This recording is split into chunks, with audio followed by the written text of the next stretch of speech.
Welcome back to Reddit Room. So, today we're diving into malicious compliance. Let's get into it. Landlord advertises all of our company's equipment for sale to our competitors. Best follow our eviction to the letter. Updated. Too long, didn't read, spoilers. Landlord gives us 7 days to vacate our leisure business from the building. He thinks we can't empty the business during lockdown and proceeds to advertise our equipment for sale to our competition. We sell everything in 7 days and destroy the rest. Enjoy no rent and the loss of your potential buyers. I work for a leisure company. Think soft play, indoor soccer, laser tag, can't be specific. Prior to lockdown, managers and the big bosses were negotiating the renewal of the lease on one of our parks. Things were going mostly smoothly. However, the landlords were difficult to contact. Then 2020's shit hit the fan. All of our sites were closed, and everything was thrown into a mess. Negotiations began to slip down the priority list. Nobody thought the landlord would push an eviction for an expired lease during this period, especially with it still getting rent. Despite the site's closure and the closure of every business and restaurant in the immediate area. We were wrong. A few days ago, we received a letter saying we had 7 days to leave the premises and take everything with us.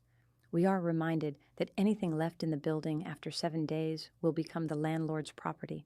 That line is very important. Now, a lot of construction goes into installing our equipment into a new building, which makes emptying one even harder. At a lockdown, with no staff and most businesses shut, it meant that saving much of our assets would prove to be extremely difficult. To lose a profitable site and all of its assets is definitely a blow to our company, but here is where it gets worse. A few days into our 7-day eviction, we find out that the landlord has been advertising our park to our competitors, but he isn't offering just the building, he is offering all of our stuff, pre-installed. Ready to go, just needs rebranding. The landlord has evicted us from the property in an attempt to increase rent and make a solid profit from our equipment installed because he thinks we won't be able to empty the park. We were furious, and here is where the malicious compliance came in. We were told we had 7 days to move everything we owned out of the property, so that's what we did. Local businesses from all around offered up free space to store our things. A few people came back out of lockdown, and they all spent the rest of the week removing, selling, or destroying everything that was related to us. We didn't even leave light fittings. In every other site, vacation we have seen, we always end up leaving thousands of dollars worth of disco lights in the ceilings because they're too hard to get. We leave most of the construction in, as well as things like the bars and kitchens that all stay intact, recognizable as what they once were, but not this building. We ripped up the flooring we installed, tore down the walls that were not part of the original structure, wooden walls to divide up the space, ripped apart our manager's offices, and removed all artwork and lockers.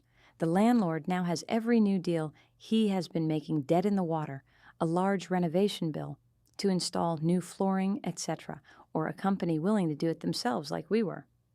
Lockdown has been extended another 4 weeks, so he has at least another 4 weeks without rent. We were paying and won't have any potential buyers.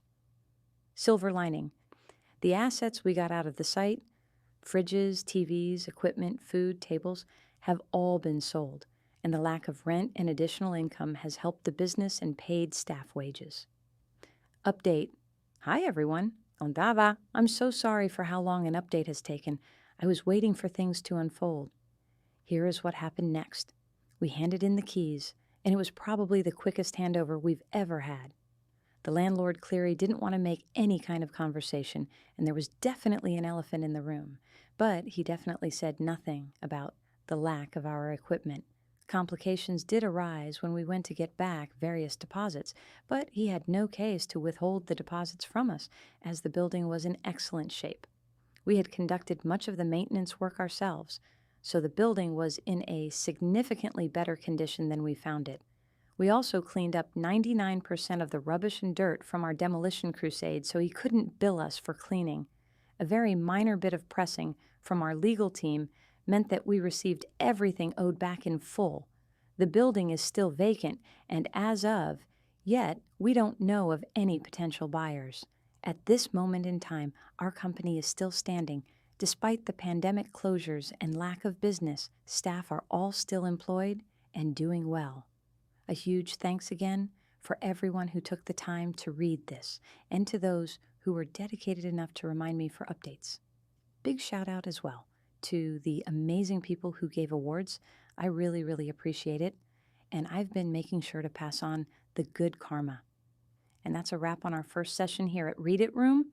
If you enjoy these stories of karma and drama, then you know what to do. Smash the like button, subscribe for your daily dose of internet chaos. Thanks for watching, and I'll see you in the next one.